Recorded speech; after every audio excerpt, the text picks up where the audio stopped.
The market town of March, 15 miles east of Peterborough, 24 miles north of Cambridge, lies in the heart of the Fens.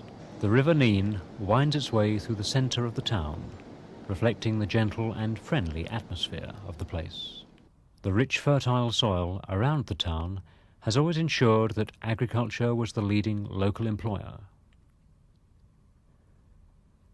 But back in the mid-1840s, a new industry arrived that was to change the face of March.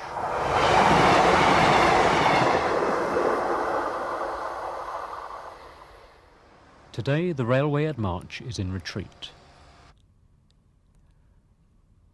What was once the largest marshalling yard in Europe is now little more than acres of waste ground. Derelict buildings litter the Fenland skyline. And just a few sidings are left to mark where the great complex once stood. Lines that were busy with steam engines have become graveyards for diesels. But why was March the scene of the rise and fall of such a great enterprise? Peter Wright and Trevor Beavis take up the story. The first major scheme that got parliamentary approval for a railway in this area was directly from Ely to Peterborough and would have crossed the Fens some 5 miles to the south of March to Doddington. This plan didn't come to fruition because of the intervention of one George Hudson, the infamous railway king from York, who not only had chairmanship of the local railway, the Eastern Counties Railway, he also was the chairman of the York and North Midlands, and he had a scheme whereby he wanted to build a line that would link the two. And his scheme involved building a line from March to Swinton in South Yorkshire. To achieve this, he applied for parliamentary approval to divert his already approved line from Ely to Peterborough to swing north through March. This amendment was given authority to be built as it is today and still running, but the other line, the one to Swinton, never got parliamentary approval, and that's where March first came onto the railway map. Quickly became a junction in the late 1840s with the development of branch lines to Wisbech and to St Ives.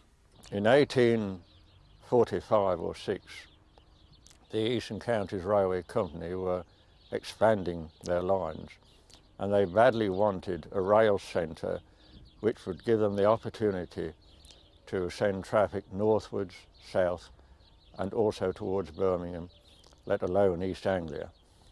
And they approached Wisbech, which would have been an ideal site because of its port, with its Baltic connections and also ports on the eastern coasts and also on the continent.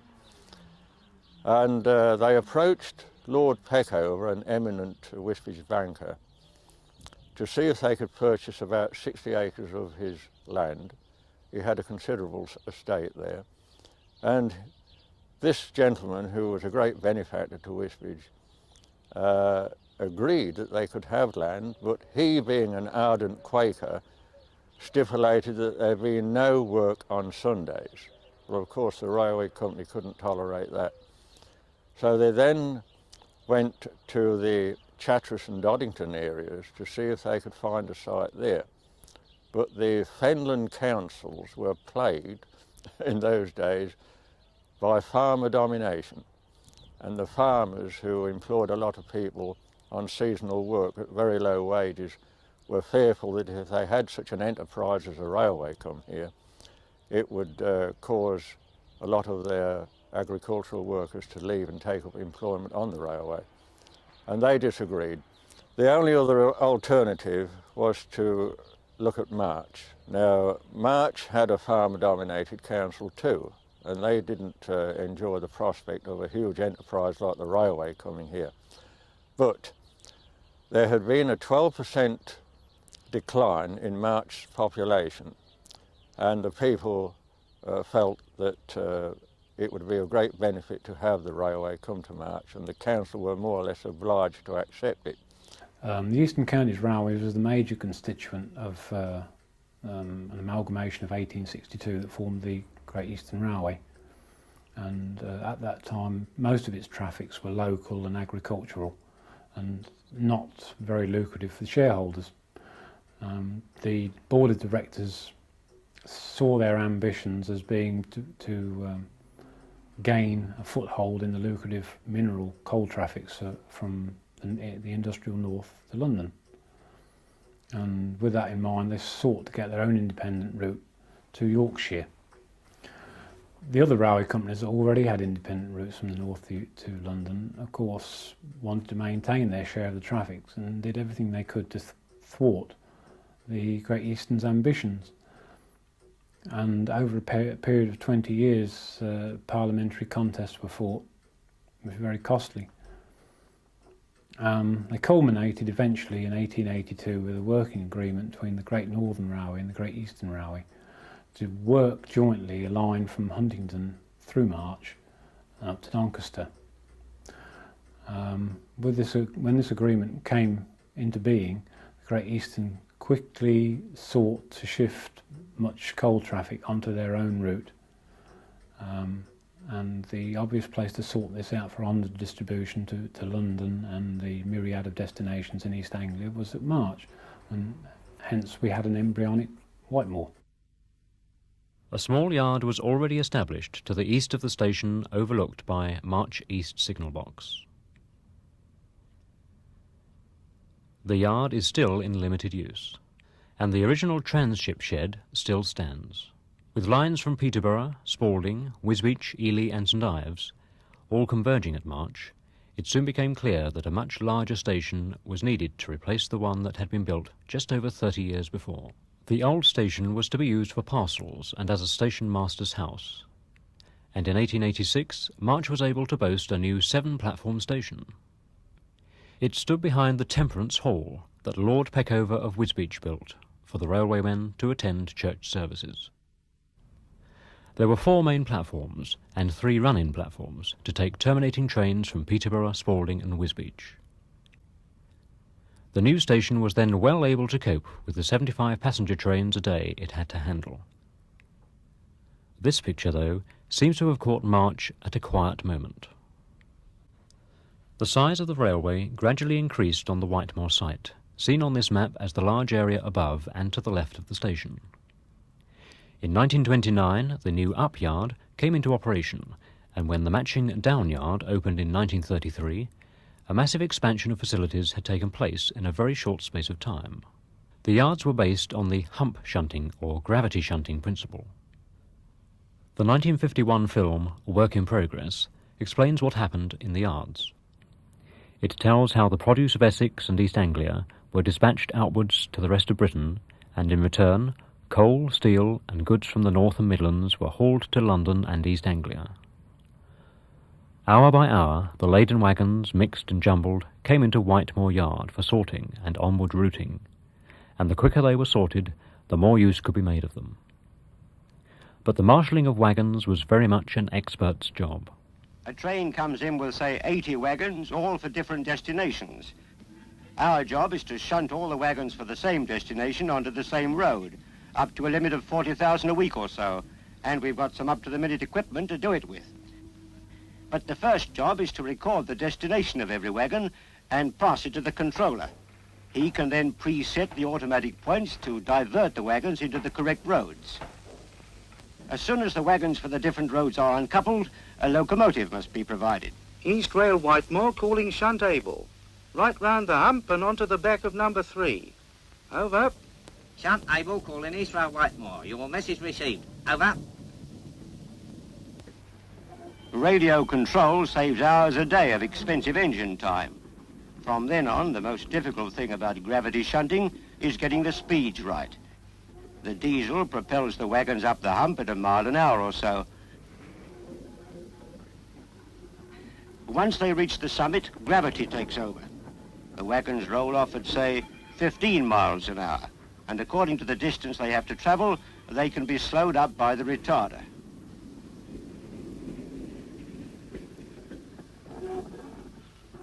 Operating the retarder demands experience and concentration.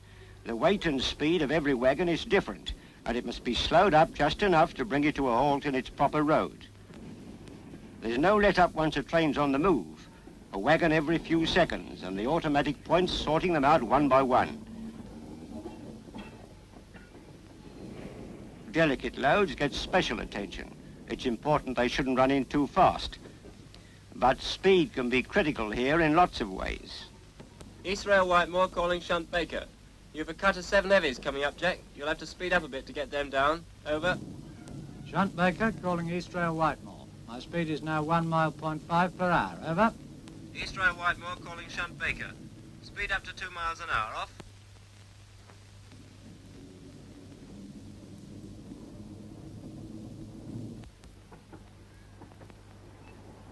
And the extra half mile an hour gets the 7 wagons over with a good way on them and no delay. Life for the railwaymen was difficult. Out of the thousands of men who worked at March, we have only been able to meet a few, but we have recorded the memories of these men in order to capture, for future generations, what life was like for the railwaymen of March. Gordon Lake, my name, and I was born in October 1907. I started on the railway at East Dereham in December 1924 as a cleaner. When I was there were 6 drivers and 6 firemen. I left there a week before the general strike and came to March for promotion as an acting fireman then. I asked Ernie Porter, who was a union official here, I said, how many drivers, firemen and cleaners are there here, Ern? He said, there are 450. I'm Mr. George Robbins. I'm 85 years old. When did you start work on the railway? I started on the railway in 1921 at the age of 14 and a half. Had 7 years apprenticeship and came to March in 1927. When I came to March, there were 294 steam engines in March Loco. All types, not all March engines, some foreign depot engines, and that where they used to go out, you see. They used to, as they built the new loco and the new yard, the loco got bigger. We had more engines than ever. We used to go out, there used to be an engine go out of March Loco very nearly every 5 minutes of the day, including nights, and so including Sundays, Sunday afternoons and Sunday nights. They used to go north, south, east and west, and they used to be out the shed before, half an hour before the train were due to go out the yard. But passenger trains, they were just 20 minutes. The beginning of the war brought the need for more goods to be moved through the yards. The railway's hunger for workers brought young men from all over the country to March. Fred Clark was moved from Thetford to help the effort. In 1940, when I started at March, there must have been 200 to 300 young men started as cleaners. And then we used to call what we get made up. First of all, you was a cleaner lad. Then you become a pass cleaner. That meant you could go firing. And we used to get called up each day to, go firing with different drivers. Oh, and through my history career, I must have went with hundreds, literally hundreds and hundreds of drivers. When it comes to training to be a steam engine driver, we had to do that all in our own time. We bought various books, and we had a class called the improvement class, where we used to go up weekly in our own time and learn all about the engines, such as the wall shaft, valve gear, and how the injectors worked, all this sort of thing. And also we had a rule book with roughly 200 to 300 rules in. And for the farm, and the most important rule was Rule 55, where when you stopped at the signal box, you have to go and carry out Rule 55, which was to protect the train and remind the signalman of your position so that he didn't pull the signals off and let another train run at the back of you. The first train I drove, there's a lot more to it than that, because I would think that I'd done best part of 26 years cleaning and firing before I ever got to drive a train. And the first one I recollect driving was a little old, what we called buck jumper. That's a little parlour engine. We used to go out into the yards for a start and drive the shunting engines. The thing I remember about the war most was the blackouts. We have to have sheets covered right down, and the dust and the grime and hot.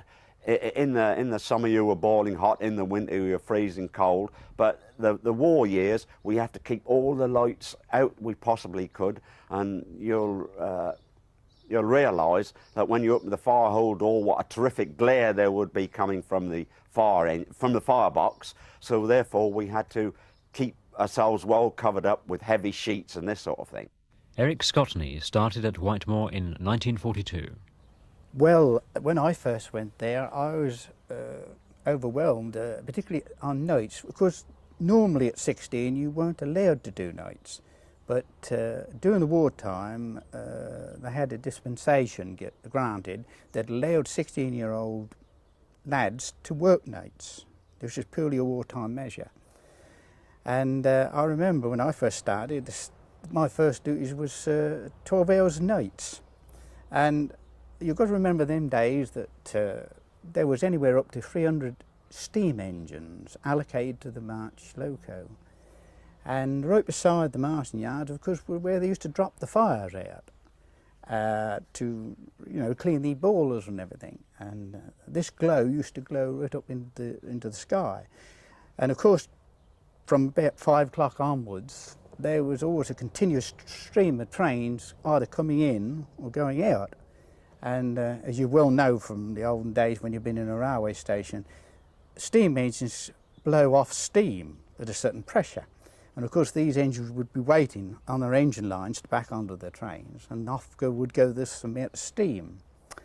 Another feature was you couldn't quite apply the blackout rule in the war days with these engines, because the glow from the fireboxes and the glow from where they used to drop the fires. And there was always a constant movement in the yard, and it was an extremely dangerous place to work during the wartime. As soon as there was an air raid warning, the lights went out, and you was then left with a masked spotlight. Shunters used to have their hand lamps. In them days there was a sort of primitive oil lamp. But other people, such as myself in the junior grades and the cutters up, used to have an electric spotlight, which gave very little light at all. Eric's wife Margaret worked in the offices in the yard during the war. Of course we had the blackouts, but being young I don't think it bothered me too much. We certainly had raids during the day and even when we left off work, but we just used to treat it as an everyday thing. And very happy days, I must say.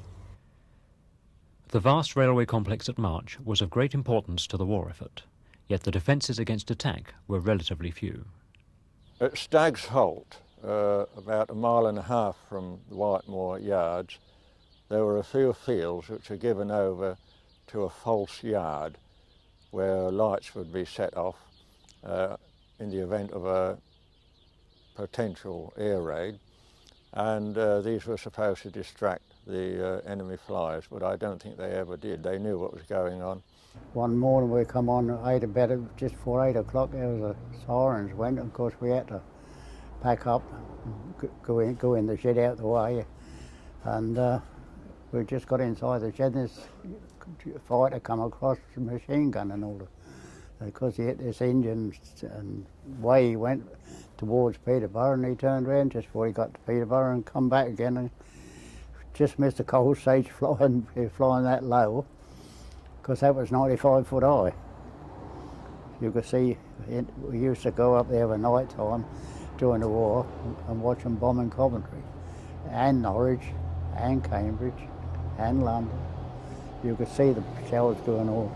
Oh yes, I can remember going across the Ipswich Road, and at Stowmarket, that's a small junction, and bombs were dropping each side of us. And some of my worst moments were when we went to Temple Mills and Lodge. We got bombed quite heavy there, with the doodle bugs and the like.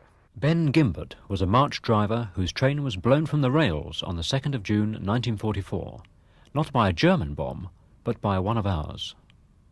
The driver on Ben Gimbert and his mate, they were just going to Ipswich with a load of ammunition. I won't say bombs because we didn't know what it was, but he's off the shed at 11:35, and he said, "Don't keep me waiting, George." He said, because I was working on his engine. He said, "Don't keep me waiting, I want to get back early so I can take the wife out tomorrow." I come home and one of our firelights said, "What do you think?" He come off nights, he said, "What do you think?" He said, "I've had a blow up at Soham," he said. "Fireman killed and Ben Gimbert was rough." He said, "I blowed an ammunition train up, trying to buy bombs." But of course, what actually did happen was when Ben was approaching Soham, of course, as steamers, you know, you see more than you do diesel come with that because you're all open more. Ben caught a glimpse of a wagon started burning. So Ben said, "Unhook, mate." He said, "Leave the train here, a bit further back in Soham." He said, "And we'll take it through." He said, "And I'll leave it in between Soham and Fordham, where there ain't no houses." He said, "In case that goes wrong."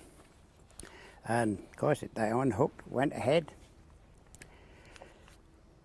He stopped, levelled the signal box. Signal, of course, come out. He was out there waiting, and he said to the signal farm that he said, "What are you going to do?" You see, and the fireman must have been on the ground or something, because they'd just been talking, and I know what Ben said because he told me so. He said, "Stop the mail.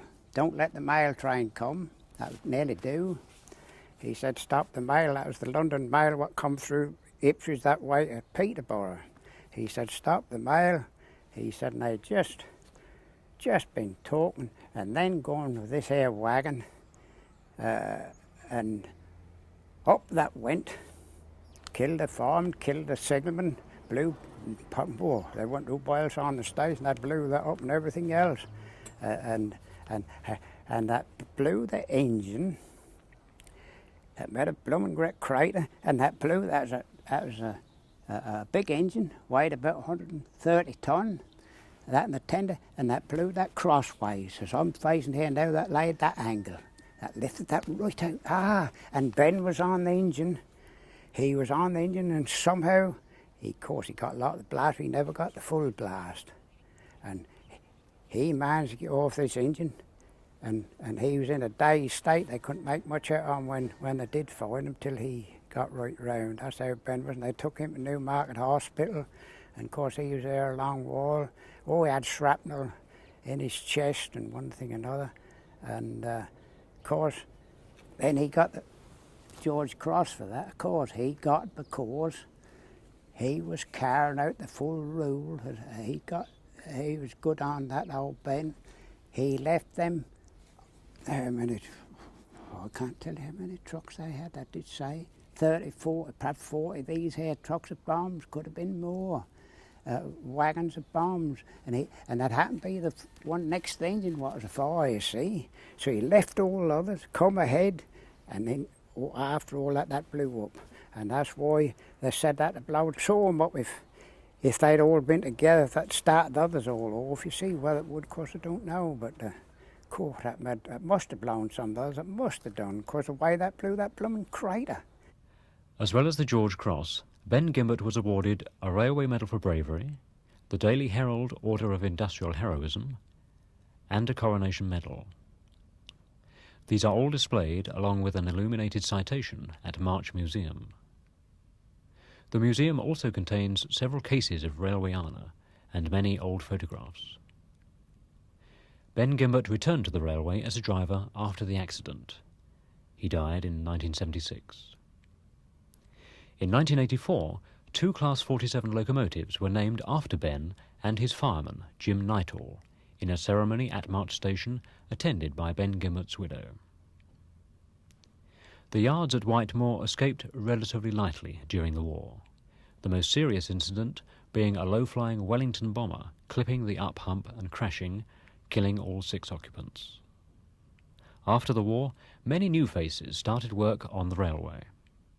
Leonard Arthur Crouch is my name, and I worked on the railway after I was demobbed from the Air Force from 1947 till 1985 when I was made redundant. I started as a labourer in the telegraph gang and then worked my way through so that I finished up as supervisor over the signal engineers department for this area. That originally covered quite a large area, from March to Three Horseshoes, March to St Ives, March to Ely, March to Kings Lynn via Wisbech and Kings Lynn and Stanton, and March to Spalding. But with closure of many of the lines, that was considerably reduced so that I only had a small patch, and basically that's why I was made redundant, because they decided that it could be supervised from Peterborough. When I first started as a supervisor, I was responsible for quite a number of boxes. In the March area alone there was Horsemoor, March South, March East, March West, Black Drove, Whitemoor Junction, Grassmoor, 20-foot, and then continuing down the joint we had Murrah, French Drove, Postland, Cubbit, Welland Bridge, Spalding, so that there was quite a lot of signal boxes around here that sort of came under my supervision. The largest signal box in the March area was also the largest signal box on the eastern region, and that was Whitemoor Junction. 147 plus 653 levers in there when it was in full commission. Well, you had 2 yards at Whitemoor. The down yard was basically the one where the wagons were shunted to return up north to the coal mines to be reloaded with coal. The up hump was the main one, which was shunting all the loaded coal and heavy goods. We had 9 reception roads where the trains were run onto, and then they were shunted over the hump, and by the hump it's a gravity shunting. The wagons run down and they're put into each road by a controlling man in the tower, and there was about 48 roads that they could go into over the hump, and each road was virtually a road with a destination at the end of it. They complete a train and then brake on, engine on the front, and away it used to go. In the heyday of Whitemoor on the up hump, the people in the tower, there used to be 3 people in the tower, a switchboard operator who was controlling where the trains went, and then there was 2 retarder men. The retarders were pieces of equipment that used to slow the wagons down as they come over from coming over the hump, so that they didn't actually run into the roads and smash everything that they come in contact with. And chasers were there as well to slow them down. When the wagons came over the hump through the retarders, sometimes the brake would drop on the wagon. Well, you'd have to run up towards the wagon and pick the brake up, let it run down the yard, and sometimes if it wasn't retarded quite as it ought to have been, you would have to run after it and apply the brake to steady the wagon up, and then pick the brake up and let it travel slowly down the road. Or if the retarder man said we have a non-retarder or it's a fast one, we used to put a slipper on the rail, a friction slipper on the rail, and when that hit that, of course that used to stop the wheels turning and brake it. And then we had to get that slipper off and take it back ready for the next one, if there was a next one. When I first started chasing, there used to be a row of lights just near the control tower, and once you got out of the light, it used to be like run up against a brick wall, didn't it, George? Yeah. You know, black of the ace of spades, as the saying is, like, and perhaps on a wet or damp night, like, the only thing you'd see is the rail shining, and time you kept your, you know, if you was going down an empty road, and time you kept your eye on that rail, you'd know whether there's anything else about it or not.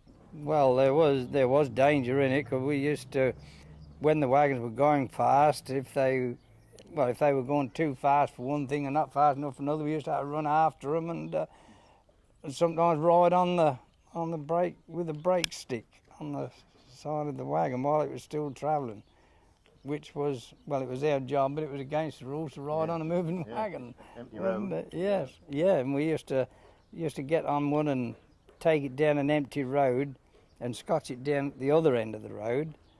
Well, that meant either you'd got to run beside the wagon or put your brake stick in such a position that you could sit on it and ride, which 9 times out of 10 we used to do, didn't we, Jim? One particular time I remember, we had a train come on the up hump, loaded with a 6-ton weights going abroad to some port. And as they went over the hump, these 6-ton weights moved to the end of the wagon. And as they came off the hump, they were on 2 wheels. And Ben Gimbert, the driver, and one of the pilots there, jumped out of his cab nearly to see what was happening. These wagons coming down on 2 wheels instead of 4, the other 2 wheels up in the air. Of course, when they hit up into the different roads, off the road they come, caused a bit of damage. But it was all sorted out in the end. But it's one of those experiences we had with different wagons. Well, it was like some of them chaps what used to pipe and screw up, wasn't it? I mean, some of them chaps, there used to be a shift there, you see, and as the wagons used to come in the road, they used to screw and pipe these here trains up, you see. And sometimes, like, they might have a heavy shunt come down. While they're in the middle. While they're in the middle, you see, and lo and behold, like, you know, I mean, it's always the present mind get out, like, but of course, like, you've got to steer yourself, stop there, hang on the pipe, and you go waltzing along. They dragged you along, you see, with the wagons. I mean, you might go, well, 10 or 15 yards, like, you know, and you just got to steer yourself and hang there, like, you know. When we were up the tower, the retarder man, he had a switch with a tannoy system, loudspeakers outside the tower, and he could, well, speak and tell the chasers what was happening, whether they was coming or going, or whether they wanted steadying up or letting go or whatever. And like Jim was just saying about the lights, they were very poor lights when we first went there around the 1940s and 50s. And I don't know when they put them lights in. Not the floodlight. No, but they was on. Yeah. They was only 120 watt bulbs on the top of a post, weren't they? No, they were wartime lighting, weren't they? Yeah. They were wartime lighting. Yeah, that's. And then they floodlit it. I don't know about what would it be, 1955 to 60s, I should think. Yeah. Before it was ever floodlit. Yeah. So, like Jim said, you had to sort of learn where you were and guess what was happening. Yeah. More or less. You could see shadows, sort of thing, but that's all. Some people, like they said, they used to get running down there, like, and trip over the coal that was spilt out of the wagons. They used to fall over that. My father worked in the up tower, as a matter of fact, and they used to say that if they hadn't shunted 1,000 wagons in an 8-hour shift, they hadn't been at work. And this was what was happening. I mean, trains was standing at every station. I mentioned the joint line. There was trains standing at Spalding, Wellingbridge, Cubbit, Postland, French Drove, Murrah, 20-foot, waiting to get onto that hump to be shunted over. And 1,000 wagons, they used to accept that as a day's work. The records for the most trains shunted on August the 8th, 1942, the up hump was 69 trains, 2,841 wagons. The down hump, February the 2nd, 1943, 77 trains, 3,891 wagons. A constant stream of wagons being shunted needed a constant stream of locos and locomen to haul them away. Gordon Southwell was one of them. The first thing when we got to work was obviously sign on. Whatever time we was on there, there'd be a list. The list clerk would be there, and you'd sign your name on the time and the job where you were going. If you was on the 4:30 Lincoln, you'd sign on where it said 430 Lincoln. And then the driver and farmer would go in the oil store, collect a bucket with tools, a shovel, 2 cans of oil, make your way to the engine, whichever road it was on, and prepare the engine, oil the side rods, the big ends, and prepare the engine for the journey. Make sure that you've got all the fire irons. The fire irons consisted of a long and short slice, or shovel, we call them slices, a pricker in case your fire got all clinkered up so that you could prick the fire up, loosen the clinker, and a bent dart. That was bent an angle so that you could put it in the firebox and ease the clinker and dirt away from underneath the firebox door, because some of the fireboxes were quite deep.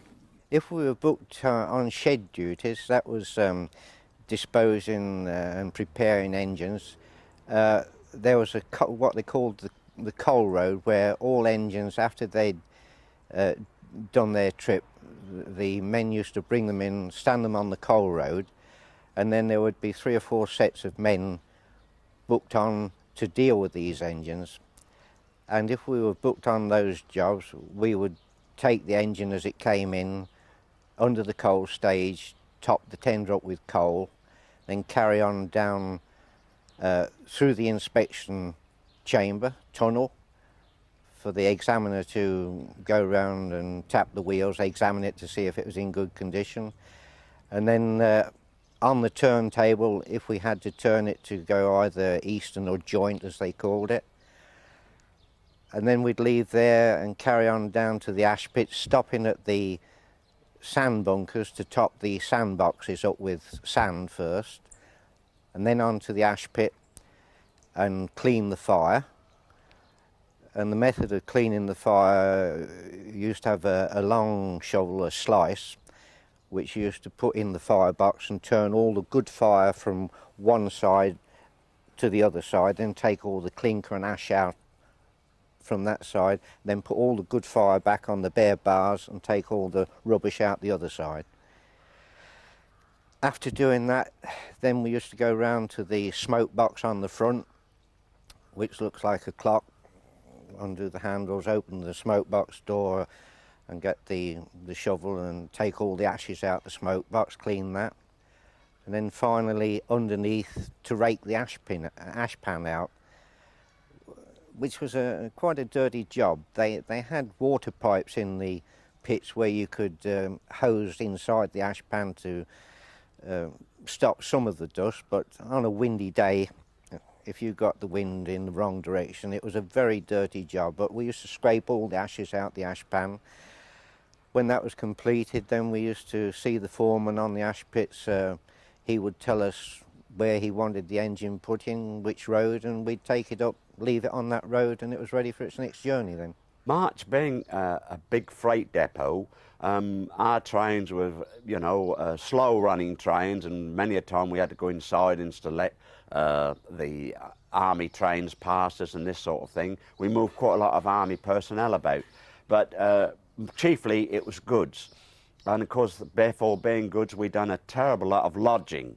And what I mean by that is we would go on an outward trip and be the best part of 8 to 10 to 12 hours. We would then lodge at places like Temple Mills, where they had a big dormitory, Ipswich, Colchester, where we went into private lodgings. And I used to hate those days because we'd get into bed as another set of enginemen had just got out of it.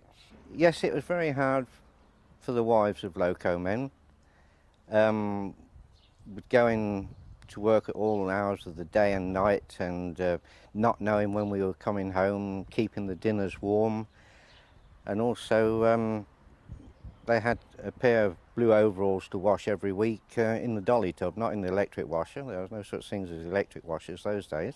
So it was very hard for the wives, yes.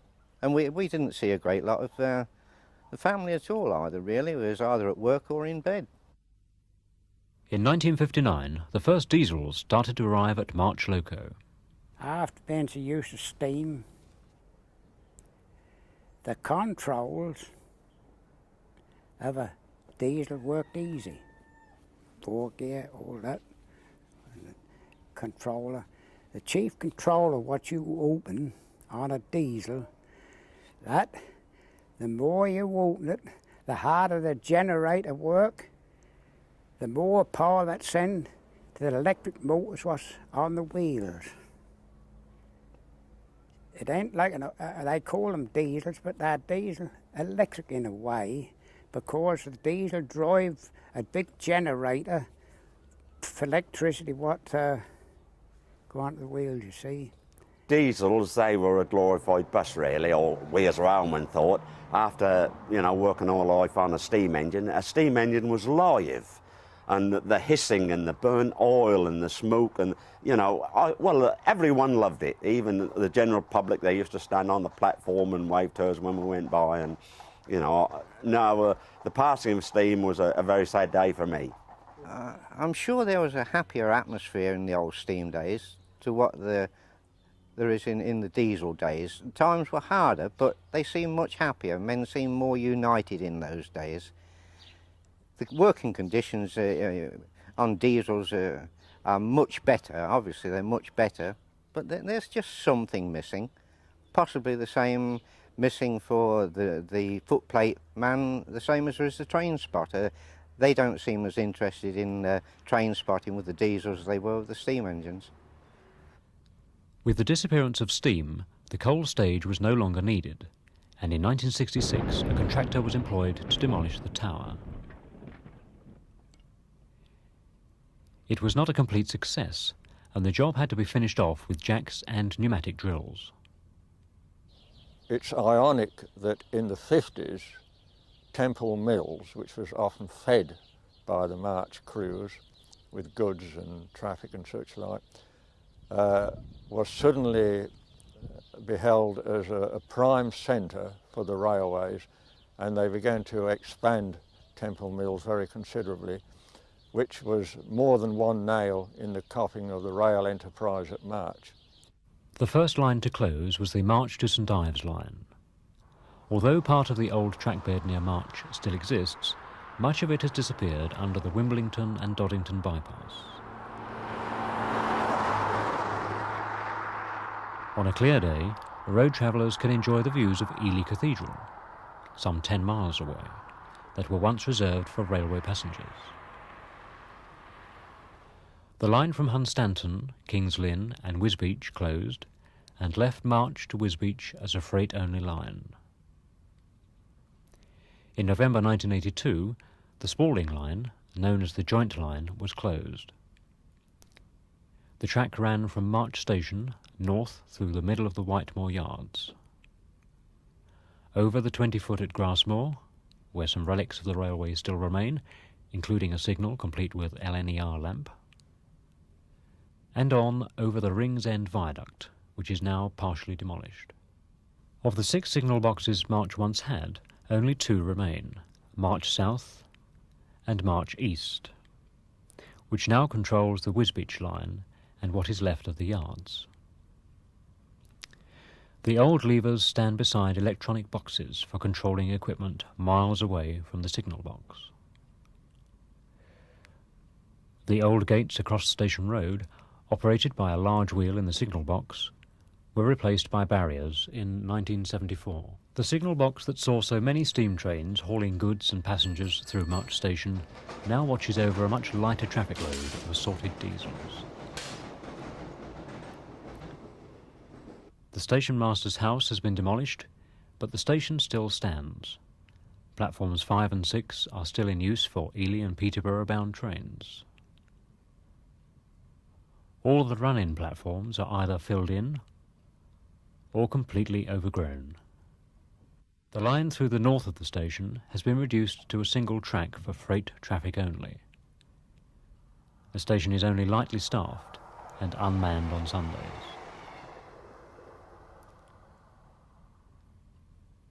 A few street names reflect the railway history of March. Gresley Way, with Atlantic and Pacific Way running off it. And of course Gimbert Square. The once proud yards are now little used. condemned locomotives stand silently by. Just one wall remains of the steam shed. The inspection pits lie idly by. Amongst the railway debris and the undergrowth is the inspection chamber. Now, rather than a brightly lit tunnel full of activity, it is the quiet and dirty home of a barn owl. An old guard's van stands as if waiting for its train, looking out over the old powerhouse. Not much is left of Whitemoor's old steam crane. The cattle pens are a reminder of the agricultural roots of the traffic. This water tower stands as one of the last monuments to the steam days at March. Now where the railway sidings end, the new prison begins. Opened in 1992, this jail has brought new jobs and new people to March, just as the railway did before. In 1985, this was just a railway wasteland. The old control towers stood derelict, looking over track and rolling stock left to rot and decay. These were the yards that marshalled thousands of wagons a day. Hundreds of men's livelihoods were earned here through hard work in difficult conditions. But time and the railway have moved on. The railway heritage of March will never be forgotten if collectors like Colin Rush can help it. Started collecting Rawiana in the 1970s. All aspects of it, not only what you can see in here, because I'm born and bred here and it means a lot. Anything that has March on has got to be my favourites, really. I've got a signal box board Black Drove. Now that signal box doesn't exist anymore, but was situated down the Peterborough line, just out of March Station. Another one that I'm pretty fond of. I've also got March North, which that signal box doesn't exist anymore. Used to be situated on the triangle just outside the station. So I'm quite fortunate in having one of those. And the other one I'll mention is a March seat back. All the seats on the stations had their nameplates. And I think March at one time had somewhere in the region 12, 14 seats. When they started scrapping locomotives, a lot of them stood in store at March, complete with, because each engine had a smoke box plate, some of them were named, and they all had a works plate, and they all had a tender plate telling or displaying how many gallons of water and so on. And at that time, for probably the sum of 10 shillings and sixpence, would you believe, which in those days was what they called a fire chit, or firewood chit, you could probably have picked up the whole set. But we didn't think at the time they were valuable, so they went to the scrapman. Every single depot in the country, every engine that was allocated to that shed carried the shed's allocation plaque on it somewhere, and March was 31B. So consequently, every engine that belonged here had the 31B plate. That's not to say at the weekend it would be back on March shed, it may be at Cambridge. And likewise, we could have a Cambridge allocation here. But any engine that was allocated to March carried 31B. Colin's collection covers many of the railway details of March that have long gone. But still here are many of the railwaymen that were so active in the community of March. Us railmen, we formed a local entertainments committee, and we raised thousands of pounds for war charities and all this sort of thing. And I've got some bills here, look, just of proof of what we did at the Hippodrome at March and other little village halls. This is me, look, Go to Bed and Clark. We was the comedians of the day. And most of these names you see on this bill are railway people, sons and daughters and this sort of thing. And we really went to town and did thoroughly enjoy ourselves, although it was wartime. You either worked on the railway or on the land, and of the two, the railway was the better paid job. I've heard it said that even before the war, if a driver, an engine driver, went in a shop to buy something, the assistant would probably see the manager or what have you and say, oh, Mr. So-and-so wants to buy so-and-so, is that all right? Oh yes, he's an engine driver, there's no problem there, the money will be there, okay. In the beginning, the railway had brought hundreds of men and their families to March, to yards full of trains moving relentlessly, travelling to all points of the compass. For a time during the Second World War, Whitemoor was the biggest marshalling yard in Europe. That's when March really was a railway town.